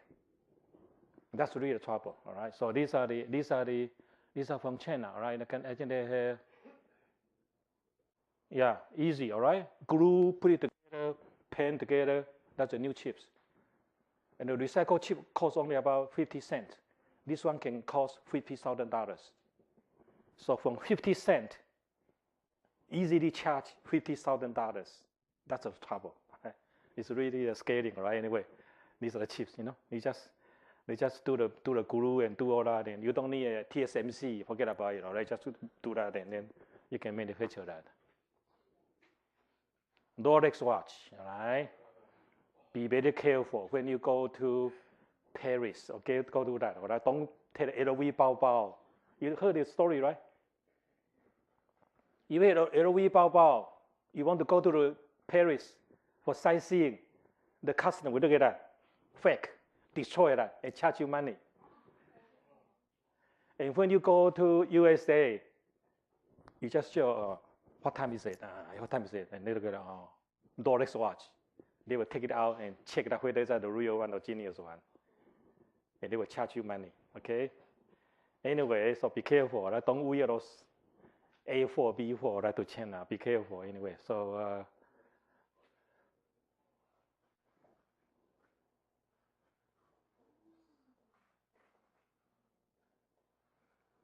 Viagra, my gosh. We expect to have 6 hours, but well, it won't work, right? Don't worry about that anyway. Anyway, even all these are something fake, right? Anyway, they have trouble, you know. So the medicine started coming, all right? I have a student in China. They are doing this aspirin, penicillin, yeah, sorry. And they are made of flour, 面粉做的那个 penicillin. 反正吃不死没关系哈。Anyway, so it's amazing, right? You know what I try to say here is in this channel we're talking about so many different layers of the channel members, and each one of that can make problem, all right? Each one of that problem can cause a whole bunch of problem. And I think the question is how can we do that? How can we control all the conflict? And in fact, it's not easy to control all the. Let me give you another example, right? This one, the Japanese company and Western company are quite different. The American company in general just follow the Madonna's rules. In other words, each one of them, when I assign a new agency to you, you have your own territory. So everybody have a territory, but not overlap. Japanese don't do it that way. They will assign the agency and then compete each other. You know what I'm saying here? In American way, they will try not to overlap each other for the channel members.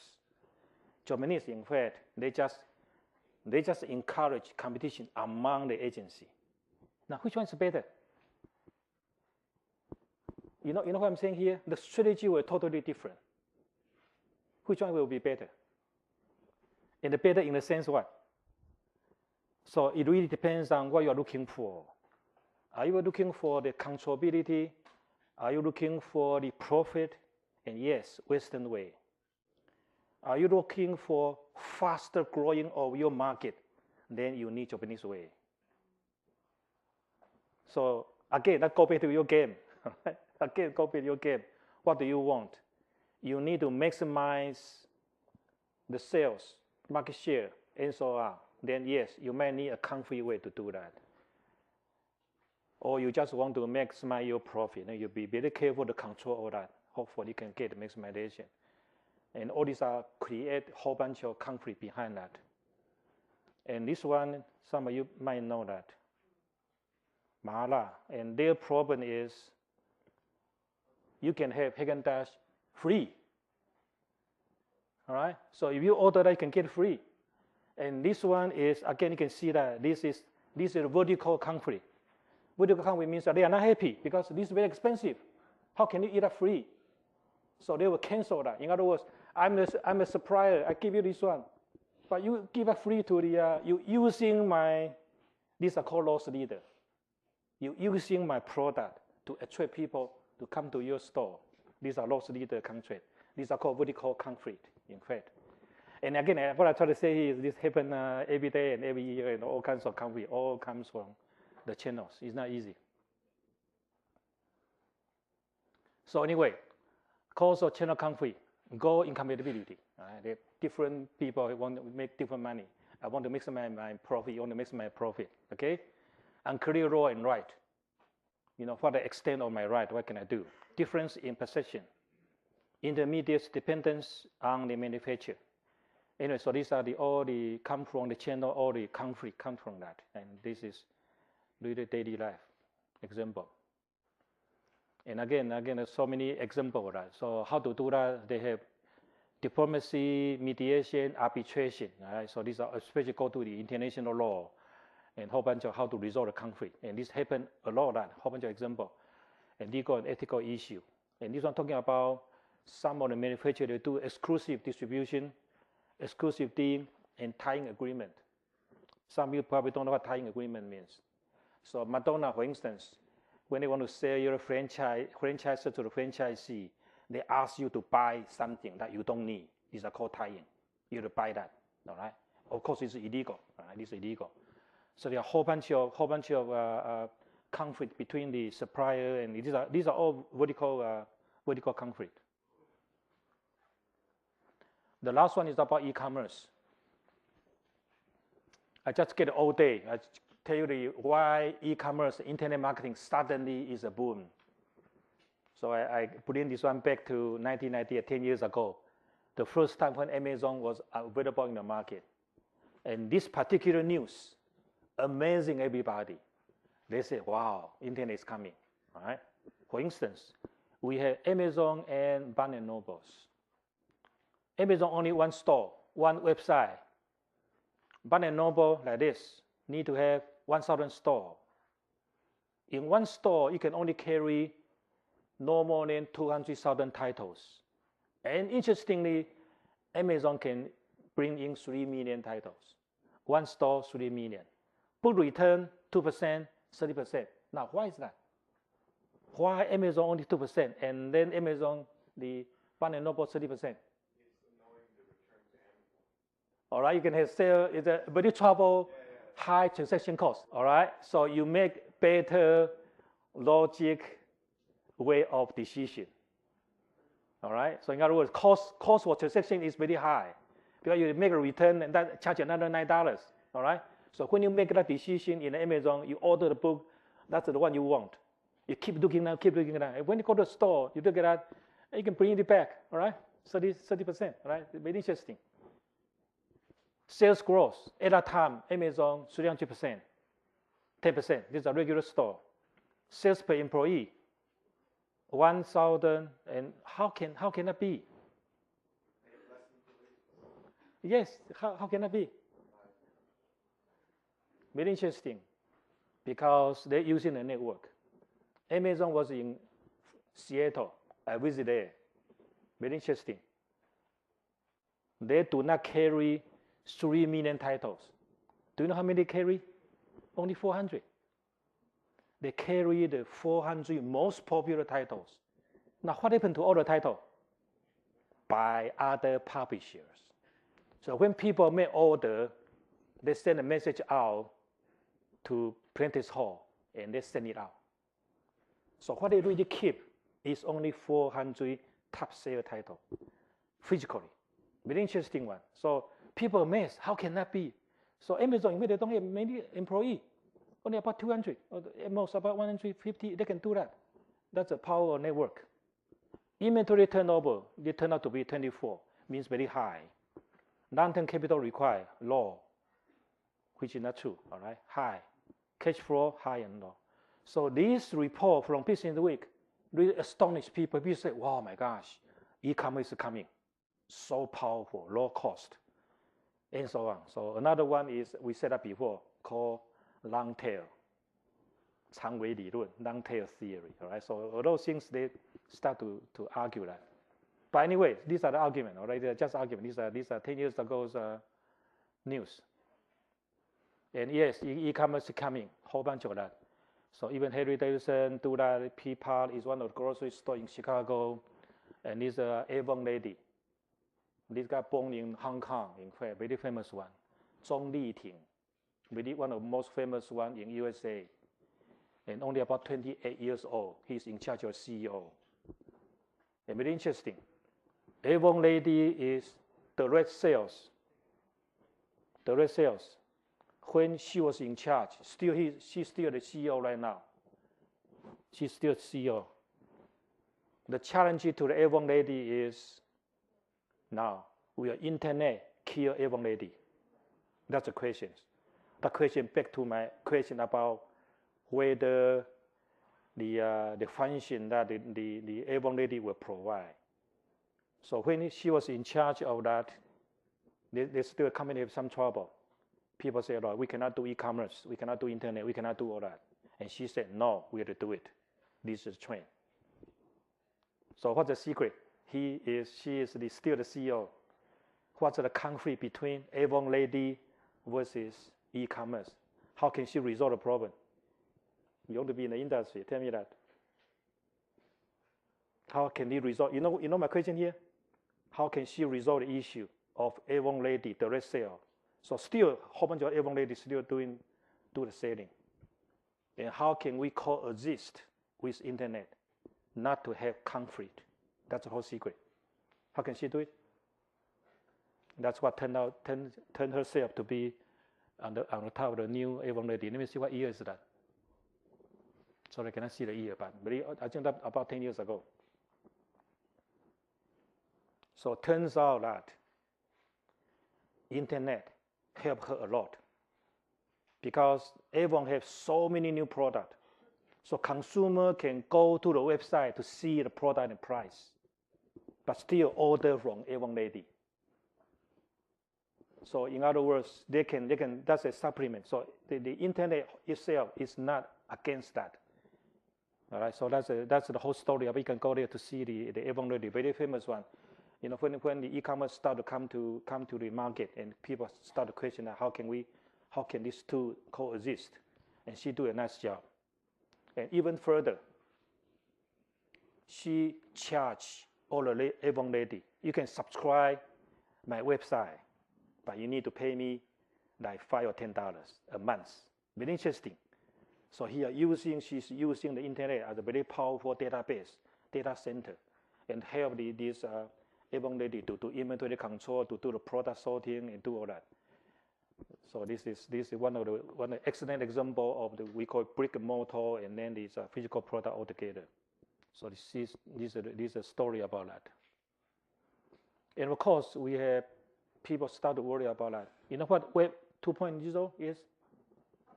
What's the difference of Web 1.0 and what Web 2.0? What's the difference of old web and the new web? So therefore we call it Web 2.0. Now what's the new way of 2.0? Anyone?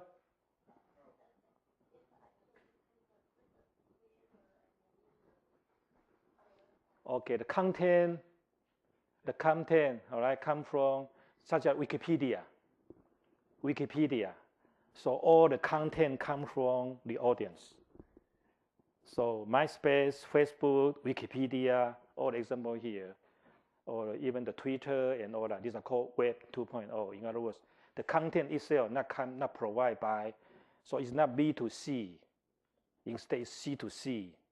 So it's C to C to B. All right. So it's the reverse of that. These are called Web 2.0. And all this like Google, YouTube. I don't know what Pandora. You know what Pandora is? Is what? Internet radio. But is that Web 2.0? I don't know.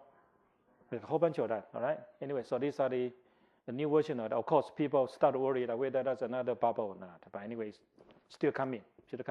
Because the stock price of that suddenly boom, including Facebook, MySpace, Twitter, and all that. Still very popular.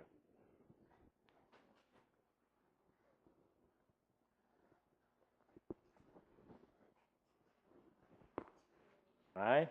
And you know all the retailers, so I will not spend too much time on the retailer. Okay. And retailer, most of you know that is part of the intermediate.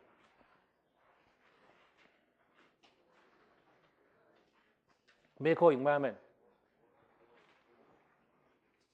The only rule, the unchanged rule is they always change. Okay? The unchanged rule is always change. And what it says is we got so many retail stores. You know what is store for? This is not a movie. What is this store for? Huh? 人生? 不是. You know this Korean one? And they open a store for the Chinese herb store. They call it 大肠经药膳苦. Is that right?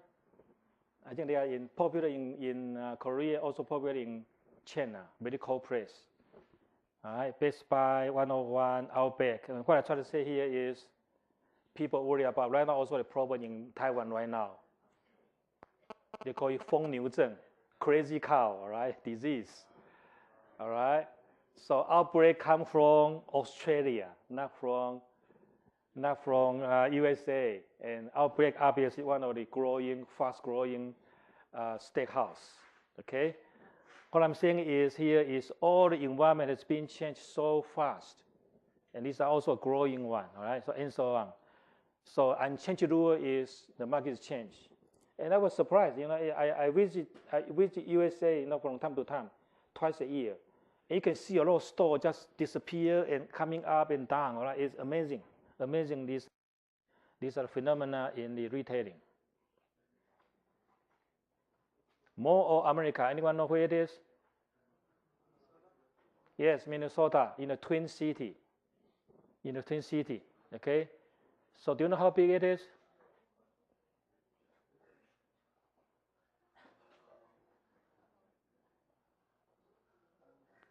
$4.2 million. You don't have idea how big it is. Okay. More than 550 stores in one roof. Imagine that. You spend 1 minute in one store. How long will it take? You spend 1 minute in one store. How long will it take? 8 hours. So you've been there one day, just 1 minute to one store, and then run one store. You cannot go through that. 20 sit-down restaurant, 30 fast food restaurant, 36 special food store, 14 movies theater.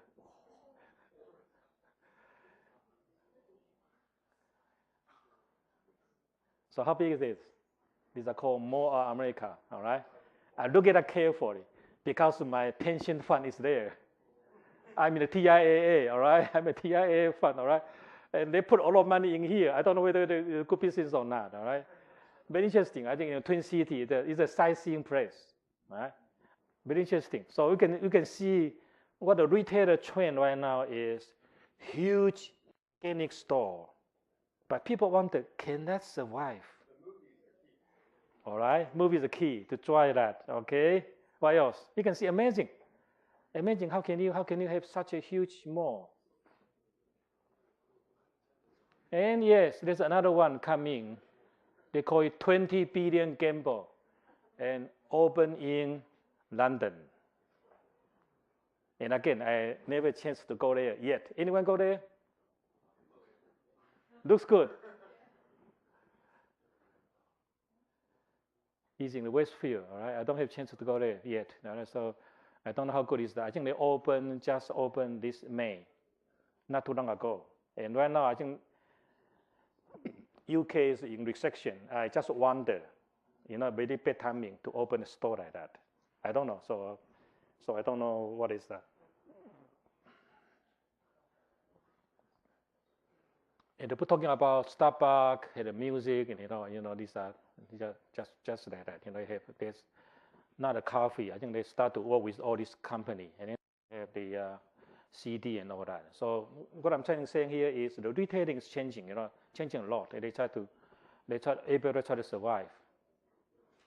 And then of course, talking about the fast forward retailing we set up before, like H&M and Zara, they have all these gigantic kind of fast one. Okay, so they're talking about different strategy. Like Walmart, you can see low value added, but very broad. Bloomingdale, high value added. High value added means a good service. Tiffany only sell a diamond, for instance. Sunglass Hut. So these are strategy you have. 4 different strategy to open a store. This one is in Seattle. Another one.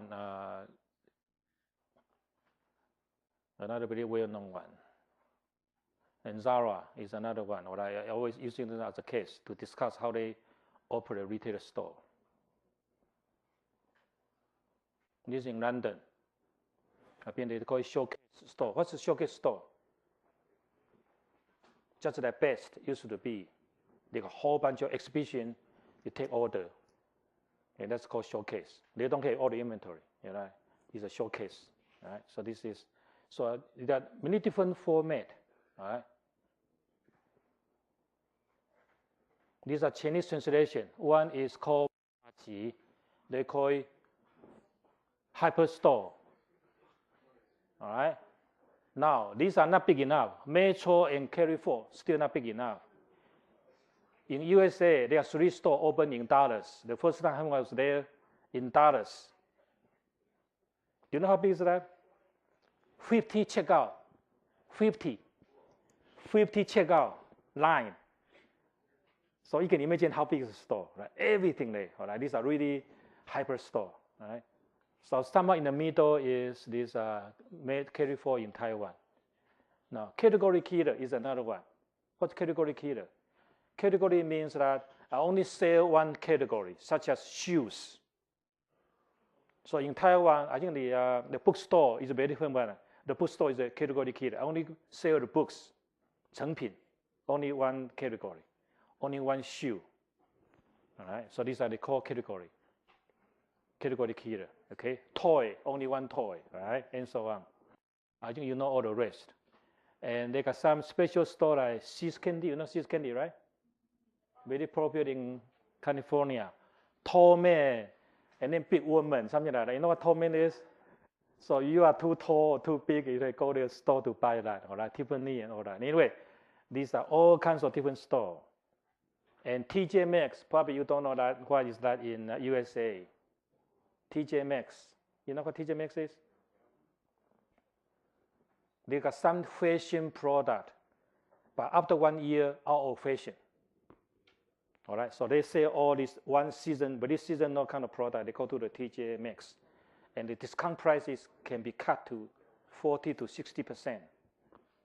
Okay, so these are all the different types of store there. Non-store retailing. So non-store is like that. Direct sale, direct marketing, and 4 C's, I said before, like cold drink, cigarette, candy, and coffee. Interesting. And it can have cosmetics, that's 5 C's. Insurance, bed, and flower, and all that. And the probably the best vending machine is in which country? Japan, all right? You can buy anything, almost anything, all right? So I went there once, I saw this, you can have shoe shining, all right? So you put your shoes there. You can also have haircut, put your hair there.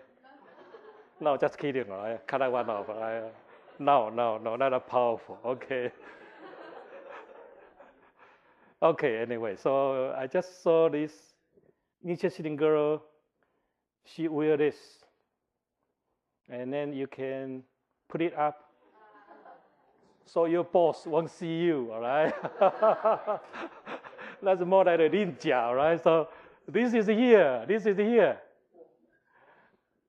You did not see that, all right? You just put it there and then just like that, all right?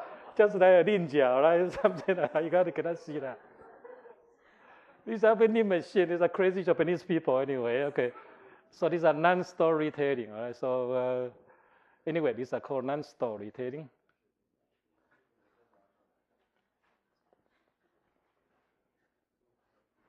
And again, these are retail marketing decisions. Anyway, I think these are called, you know that assortment to select the product, procurement very important.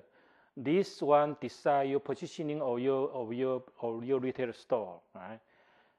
Everyday low price, you know that, right? Everyday low price. Walmart do everyday low price. And department store, they do high and low. So there are 2 different ones. So Walmart claim that they are everyday low price. So you don't need to compare the store, just come to us. Low high means that, you know, in Taiwan, they have the annual selling, all right? So they cut the price. They call it low high strategy. So the regular period is a very high price, and they have a low to discount. So these are all different strategies of different retailers. And category 1, I think this is an amazing phenomenon in USA, because all the stores, we said that getting bigger and bigger. So there are more product coming. So usually we are product manager, but not enough. We are category manager. So you cannot have product manager to manage that. You to take care of the huge product line. These are called category. So it's a new term here called category management. All right. If you go to US store, you see the wine, for instance. You know how many wines there? Hundreds and thousands of wine in the corner. It's all wine there. All right. So cereal, all right, soft drink, all right. You go to a category, you know what I'm talking about. So category management. Location. Obviously, that's one of the most important ones to have your retailer. I think in Hsinchu, there's another one called 微风 还是 丰城. Is that still operate? 丰城, is that still exist? I think that's a bad location. I never been there. Sorry, I've been here for such a long time.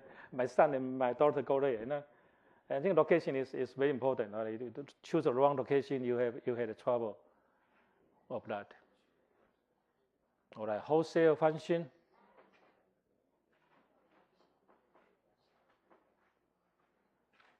All right, all the rest I leave that to. This is the marketing, right? I don't like to take this logistics and wholesaling and all that. All right, I will not teach that. Okay. Transportation. I did this one for transportation department to teach that. Right. Anyway, so these are. All right. Let's look at the trend. That's what. Trend of retailer. New retailer forms and combination. So bookstore is not selling the bookstore anymore. In Taiwan, the biggest one, the 成品. What do they sell now? Near 101. 成品 in Taipei. What did they sell? It's not a book anymore. What did they sell? Everything, right? First floor fashion. Sixth floor Thai 市场. Thai 市场, right? Thai food. Sixth floor, all right? They say everything. And they are not only making the money, so the fourth floor is the book. So these are we call it combination of the form.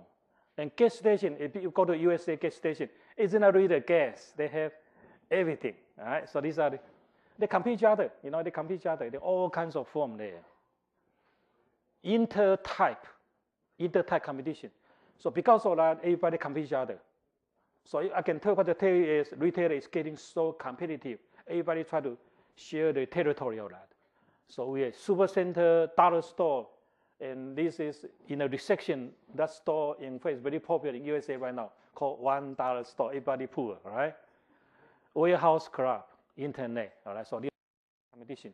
Usually they are not, they are independent. Right now they just compete each other. Store-based and non-store-based, which is true. Even Walmart, they start have non-store, they offer that. So if you order them $200, they will deliver, or that's some city.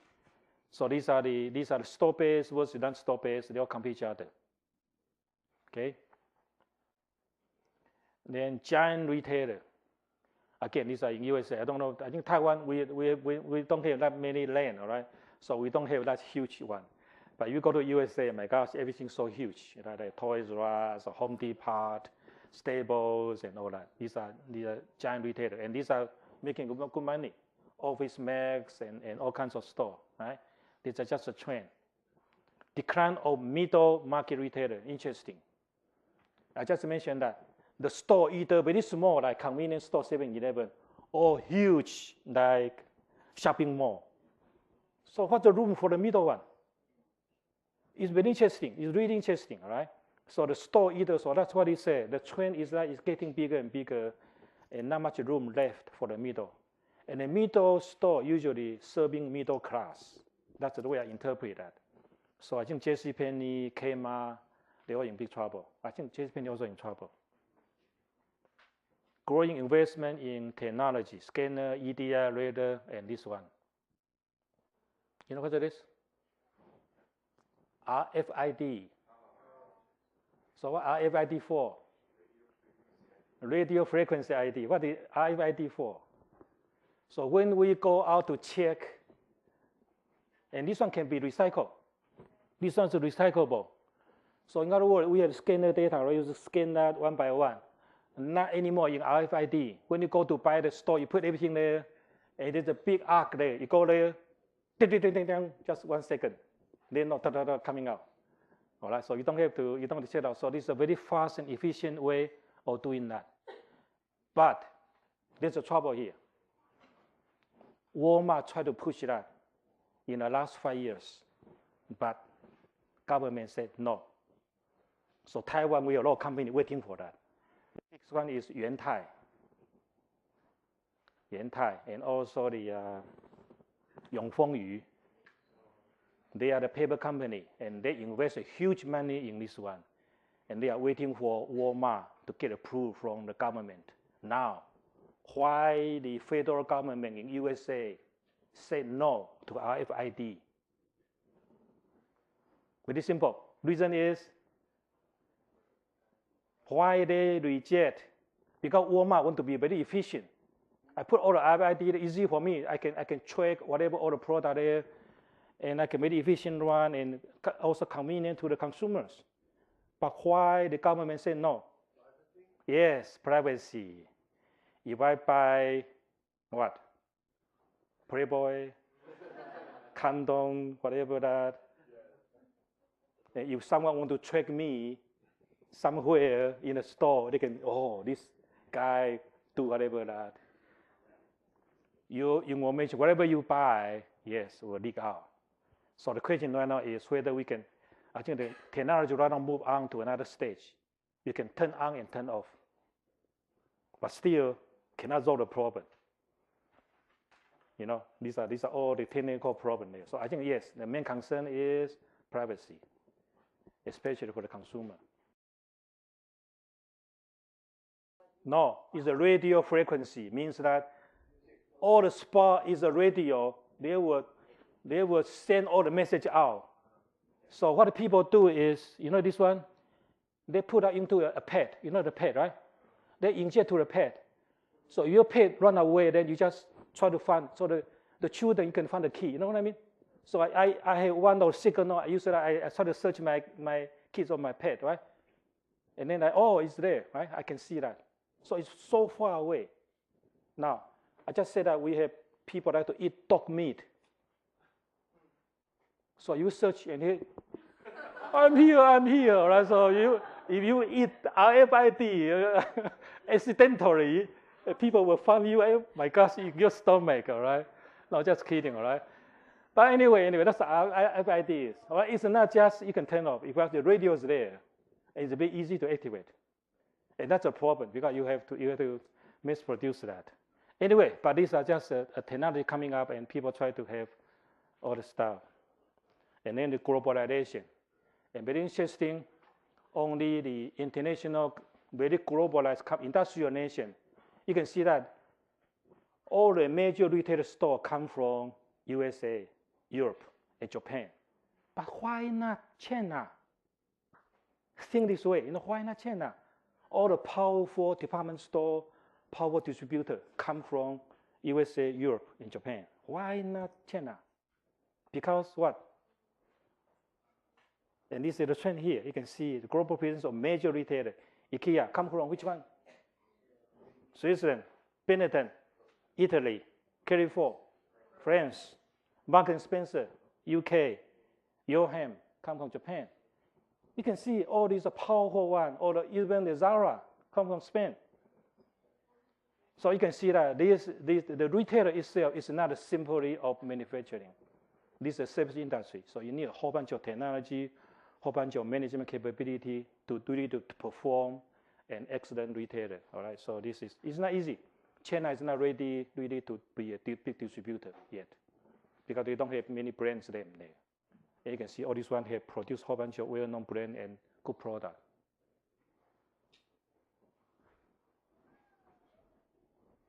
I got another one. I think I will tell you this one more next week about the communication. All right, any questions? I will save this one. We can do that next week, because this one also related to promotion, in fact. Okay, see you next week, and good luck again.